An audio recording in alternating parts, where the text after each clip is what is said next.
Hi friends, ഈ മണി പ്ലാന്റും ഈ ഫെലോഡെൻഡ്രോണും ഈ പൂച്ചട്ടിയിൽ പോട്ട് ചെയ്തിരിക്കുന്ന ആ മെത്തേഡിൽ നമുക്ക് രണ്ട് സ്റ്റാക്സ്, അതായത് ഈ വടി തയ്യാറാക്കാം. ഈ കാണുന്ന പോലെ PVC പൈപ്പ് എടുത്താണ്. ഒരു 1 ഇഞ്ച് ഡയമീറ്ററുള്ള പൈപ്പാണ്. ഏറെക്കുറെ 75 സെൻറ്റിമീറ്റർ നീളമുണ്ട്. അത് ഫിനിഷ് ചെയ്യുമ്പോഴത്തേക്ക് ഇതുപോലെ ഇരിക്കും. അതിന് അടിവശത്ത് ഞാനൊരു പെഡസ്റ്റൽ സംവിധാനം കൂടെ ഒരുക്കുന്നുണ്ട്. കാണാമല്ലോ. ഇതിന് വേണ്ടത് PVC പൈപ്പ് 1 ഇഞ്ച് ഡയമീറ്റർ ഉള്ളതാണ്. ഇവിടെ ഉണങ്ങിയ തേങ്ങയുടെ തൊണ്ട്, അതിൽ നിന്ന് തന്നെ എടുക്കുന്ന ചകരിയാണ് നല്ലത്, പഴയതെടുക്കാതെ. അത് ചകരി തയ്യാറാക്കി വെച്ചിരിക്കുകയാണ്. പിന്നെ നമുക്ക് കിട്ടുന്ന കയർ, അത് അധികം വണ്ണമില്ലാത്ത ടൈപ്പ് കയർ നമുക്ക് മാർക്കറ്റിൽ കിട്ടും. അതിൻ്റെ ഒരു മുടിയെന്ന് പറയുന്നത്. ഇത്രയും സാധനങ്ങൾ വെച്ചാണ് ചെയ്യുന്നത്. ആദ്യം നമുക്ക് ഈ PVC പൈപ്പ് ഏറെക്കുറെ 75 സെൻറ്റിമീറ്റർ നീളമുണ്ട്. നമുക്ക് ഏത് നീളത്തിലും ചെയ്യാവുന്നതേ ഉള്ളൂ. 1 മീറ്റർ ആകാം, 1.5 മീറ്റർ ആകാം. അപ്പോൾ അതിന് എൻഡിൽ ഒരു 3 ഇഞ്ച് നീളത്തിൽ ഒന്ന് മാർക്ക് ചെയ്യുകയാണ്. അതിൽ നിന്ന് 3ആയിട്ട് വേർതിരിച്ചെടുക്കണം, ഒരു സ്റ്റാർ ഷേപ്പിൽ. ഓരോന്നിൻ്റെയും ഡിഫറൻസ് 120 ഡിഗ്രി ഗ്യാപ്പിലാണ്. അപ്പോൾ അത് ഞാൻ ഹാക്സ ബ്ലേഡ് കൊണ്ട് ആ 3 ഇഞ്ച് നീളത്തിലൊന്ന് കട്ട് ചെയ്തു. രണ്ടാമത്തെ കട്ടിടുകയാണ്. മൂന്നാമത്തെ കട്ടിടുമ്പോഴത്തേക്ക് ആ 3 സ്റ്റാർ ഷേപ്പിൽ വന്നിട്ടുണ്ട്. അതിൻ്റെ ഡെപ്താണ് ഈ മാർക്ക് ചെയ്ത് വെച്ചിരിക്കുന്നത്. അപ്പോൾ അതിന് നമ്മൾ PVC പൈപ്പ് ഒന്ന് ചൂടാക്കി കഴിയുമ്പോഴത്തേക്ക് അത് നല്ല ഫ്ലെക്സിബിലിറ്റി കിട്ടും. നമ്മൾ പറയുന്ന സ്ഥലത്ത് അത് ഇരിക്കുകയും ചെയ്യും. അപ്പോൾ ഞാനതൊരു കുഞ്ഞ് പേപ്പർ എടുത്ത് കത്തിച്ച് അതിനൊന്ന് ചൂടാക്കുകയാണ്. അത് ഒരു 30-35 സെക്കൻഡ് ഒന്ന് ചൂടാക്കിയാൽ മതി. സാധാരണ ന്യൂസ് പേപ്പറാണ്.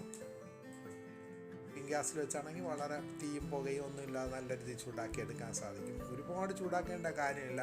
പൈപ്പ് ഒന്ന് ഫ്ലെക്സിബിളായി കിട്ടണം, അത്ര മാത്രമേ ഉള്ളൂ. അപ്പോൾ അത് ഒന്ന് സോഫ്റ്റ് ആയിട്ടുണ്ട്. നമുക്കിങ്ങനെ ഒന്ന് ടച്ച് ചെയ്യുമ്പോൾ തന്നെ അറിയാം, ശരിക്കൊരു റബ്ബറിൽ ചെയ്തതുപോലെ ആ എൻഡ് ഉണ്ടോ, സോഫ്റ്റായി കഴിഞ്ഞു. അടുത്ത സോഫ്റ്റായി. അപ്പോൾ 3 ഓപ്പോസിറ്റ് ഡയറക്ഷനിൽ പുറത്ത് വയ്ക്കണം. പുറത്ത് വെച്ചിട്ട് ആ മേശയുടെ പുറത്ത് കൊണ്ടോ അല്ലെങ്കിൽ തറയിൽ വെച്ചിട്ടോ ആ വളവും കൂടെ ഒന്ന് നിവർത്തിയെടുക്കണം.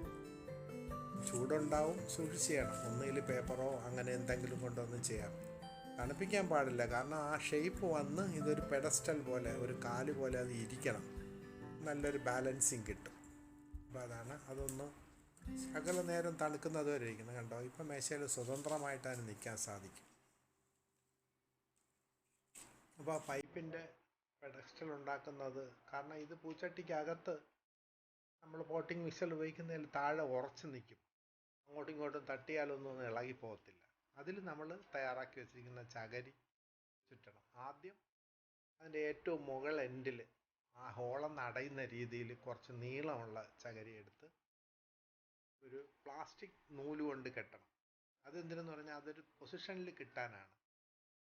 കയർ കൊണ്ട് ചുറ്റുമ്പോഴത്തേക്ക് അത് നല്ലൊരു ഷേപ്പും ഒരു ഫിനിഷ്ഡ് കണ്ടീഷനിലെത്തണം.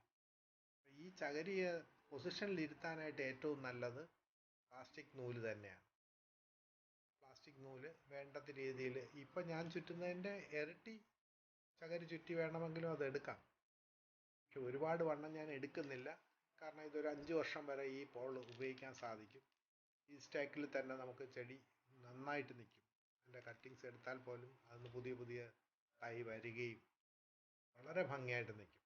ഞാൻ ആദ്യം ഡെമോൺസ്ട്രേറ്റ് ചെയ്തതിൽ കണ്ടല്ലോ, മണി പ്ലാന്റിനും ഫെലോഡെൻഡ്രോണിനും ഒക്കെയാണ് ഏറ്റവും നല്ലത്. ആ പ്ലാസ്റ്റിക് എത്തിക്കഴിഞ്ഞാൽ ഇതിൻ്റെ ഒരു എൻഡ് നമുക്ക് അതിൽ കൊണ്ടുവന്ന് കെട്ടി വെച്ച് കഴിഞ്ഞു. അപ്പോൾ എല്ലാ ഭാഗത്തേക്കും തുല്യമായിട്ട് ചകരി എത്തിക്കഴിഞ്ഞു. ഇനി നമുക്ക് അതിന് മുകളിൽ കയറ് ചുറ്റി പിടിപ്പിക്കണം. അതാണ് അതിൻ്റെ ഭംഗി. നമുക്ക് എല്ലാം പൂർണ്ണമായിട്ട് ചുറ്റണമെന്നില്ല. ഗ്യാപ്പ് ഇട്ടുകൊണ്ട് തന്നെ നമുക്ക് ചെയ്യാവുന്നതേ ഉള്ളൂ. നമ്മൾ ആരംഭിച്ച സ്ഥലത്ത് തന്നെ മുകൾ ഭാഗത്ത് തന്നെ കയറിൻ്റെ ഒരു എൻഡ് പിടിച്ച് കെട്ടുന്നു. ആ കെട്ടുന്ന കയറിൻ്റെ അറ്റം അല്പം നീളത്തിലിട്ടേക്കാം, കാരണം മൊത്തം താഴെ ഒരു ഭാഗത്തേക്ക് ചുറ്റിയെത്തി മുകളിൽ കൊണ്ടുവന്നാണ് ഫിനിഷ് ചെയ്തത്. ഇതുപോലത്തെ 4-5 അടികൾ തയ്യാറാക്കിയിട്ടാണ് മറ്റ് മണി പ്ലാന്റുകൾ അതിൽ നടുന്നത്. അപ്പോൾ എല്ലാം ഇഷ്ടപ്പെട്ടെന്ന് ഉദ്ദേശിക്കുന്നു. സബ്സ്ക്രൈബ് ചെയ്യണം, ലൈക്ക് ചെയ്യണം, ഷെയർ ചെയ്യണം. ഈ ഒരു വീഡിയോയിൽ മറ്റൊരു പ്രോഗ്രാമുമായിട്ട് ഞാൻ എത്തും. എല്ലാവർക്കും